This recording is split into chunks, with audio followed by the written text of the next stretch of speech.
Hey, what's going on?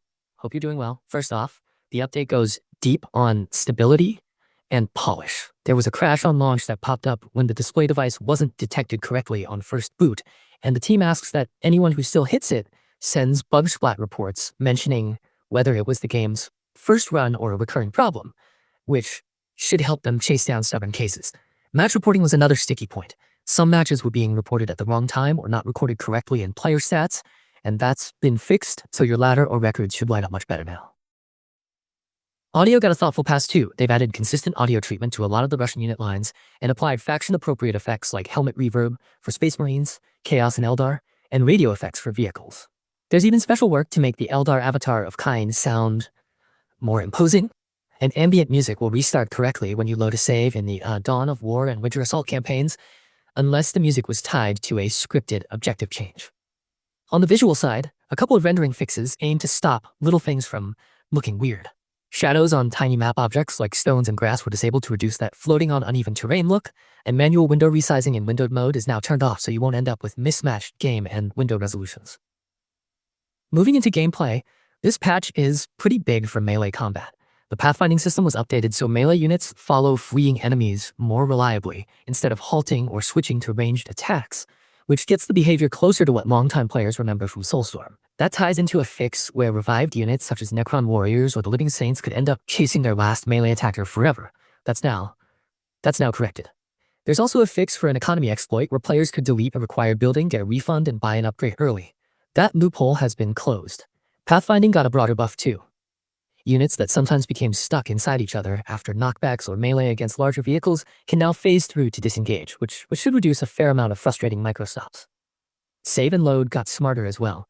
Units that had active orders when you saved will now resume those orders on load, covering things like move, ability use, construction, repair, and capturing, though capture progress itself will persist across the load.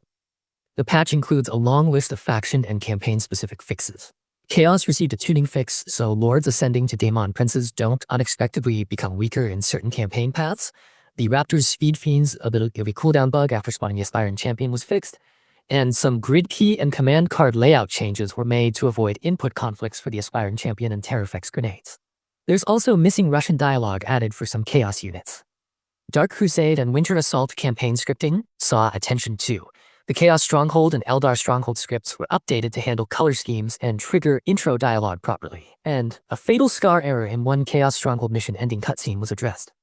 Orcs got several fixes including increased Slug-a-Boy's attack range and corrected hotkey binding for Minefield. Sisters of Battle had cooldown bugs and duplicate ability issues fixed for certain squads in Seraphim, and Space Marines had a handful of improvements like making the Librarian default to ranged combat, preventing Skull Probe sabotage from letting vehicles jump, and ensuring the correct face model loads when selecting champions. Tau received a tweak to Fire Warrior Bodyguard line of sight so they don't stop firing while still in range. Winter Assault also had a squad reinforcement bug fix where new units used the wrong team colors, and Soulstorm had camera adjustments to avoid units clipping through in closing cutscenes. The UI and visual fidelity side is full of small but important tweaks.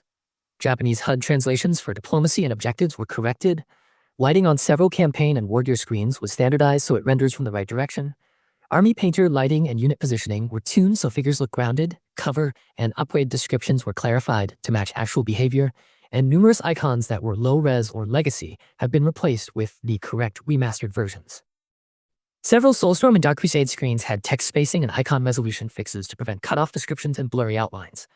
The art and animation department also got a thorough sweep.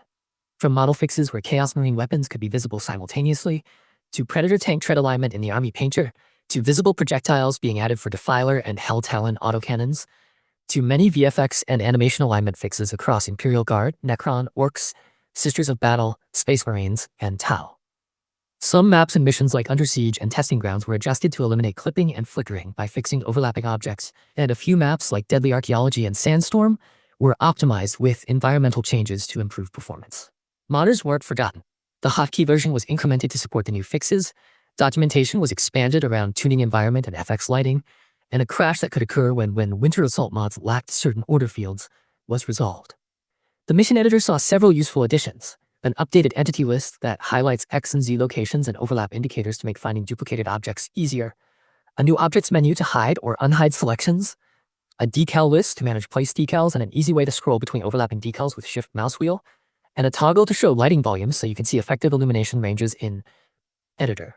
Undo redo crashes, height mode behavior and object placement, and a handful of other editor quirks were also fixed, so building and tweaking scenarios should feel more reliable. It's a long list, and the tone of the patch is clear. Focus on polish, fix long-standing annoyances, and give both players and creators a more consistent, less brittle experience.